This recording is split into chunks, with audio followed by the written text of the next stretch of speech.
다양한 방송에서 꽈추형이라는 이름으로 활동하고 있는 비뇨기과 전문의 홍성우가 과거 동료 직원들을 상습적으로 하고 저질렀다는 주장이 제기돼 논란이 되고 있습니다. 홍성우가 과거 근무했던 모 병원 소속 간호사 A씨에 따르면 홍성우는 전 직장에서 2021년 10월쯤 직장 내 괴롭힘 신고가 접수됐으며 결국 같은 달 공고사직됐다고 합니다. 신고 내용에는 홍성우가 지속해서 여러 명의 간호사에게 나쁜 말을 하고 수술 도구를 던지는 등의 행위를 했다는 내용이 담긴 것으로 전해졌는데요.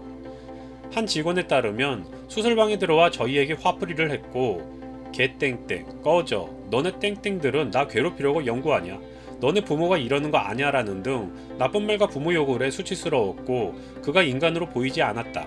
환자가 특정 지역 사람일 경우 막말을 하는 경우도 다수 목격해 충격을 받았다라고 진술했다고 합니다. 또 다른 직원은 수술실에서 환자가 누워있는 상태에서도 욕설을 했고 환자를 사람이 아닌 동물, 벌레 취급을 하는 등 감정적으로 대했다라고 주장하기도 했습니다. 홍성우의 괴롭힘으로 병원을 그만둔 직원이 있으며 직원에게 신체 접촉을 시도하는 것을 목격했다는 증언이 나오기도 했는데요. A씨는 홍씨로부터의 괴롭힘은 6개월 동안 이뤄져 일에 대한 자괴감도 들었다. 지금 시간이 많이 지났지만 홍씨가 유튜브나 언론에 지속적으로 노출되는 것을 보면서 분노가 치밀어 오르고 그때의 트라우마가 떠올라 괴로웠다. 저만 이런 괴롭힘을 당한 것이 아니기 때문에 또 다른 피해자가 발생할 수 있겠다는 생각이 들어 용기를 내게 됐다라며 폭로 이유를 밝혔습니다. 이에 대해 홍성우는 사실 무근이라며 전면 반박하고 있는 상황인데요. 이전 직장과는 사이가 좋지 않게 나갔다. 내가 유명해지니 트러블이 생겼고 그 사람들이 나를 좋게 말하겠냐.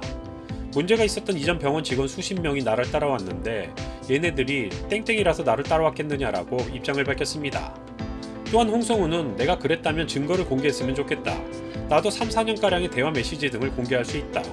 사실과 다른 내용이 확산될 경우 적극적으로 조치를 취하겠다라며 강경한 입장을 보이는가 하면 신고가 있었는지도 몰랐다. 기사를 보고 알았다. 당시 공고사직 당하기 약 10일 전쯤 나에 대한 조사를 하고 있다는 건 다른 직원들을 통해 들었다. 나는 그런 사실이 결코 없다고 말했는데도 공고사직을 당했다라고 억울함을 호소하기도 했습니다. 홍성우의 말처럼 누군가 갑자기 부와 명예를 갖게 되면 주위에서 시기하는 사람들이 생길 수 있다는 것은 살다 보면 어렵지 않게 보게 될 수도 있습니다. 이른바 유명세라고 불리는 이러한 현상은 상황에 따라서는 결국 당사자가 논란이 생기는 어떻게 대응하느냐에 따라서 상당히 다른 결과를 맞이하게 되기도 하는데요. 탁월한 입담으로 방송에서 맹활약하며 좋은 정보를 전파하고 있는 홍성우의 앞으로의 행보가 더욱 주목받는 것은 그러한 이유 때문일 것입니다. 과연 홍성우의 유명세는 어떠한 결말을 맞이하게 될까요? 꽈추형에 관한 이번 논란이 다행히 꽈추로 인한 것은 아니었다는 사실에 안도하며 영상 마치겠습니다.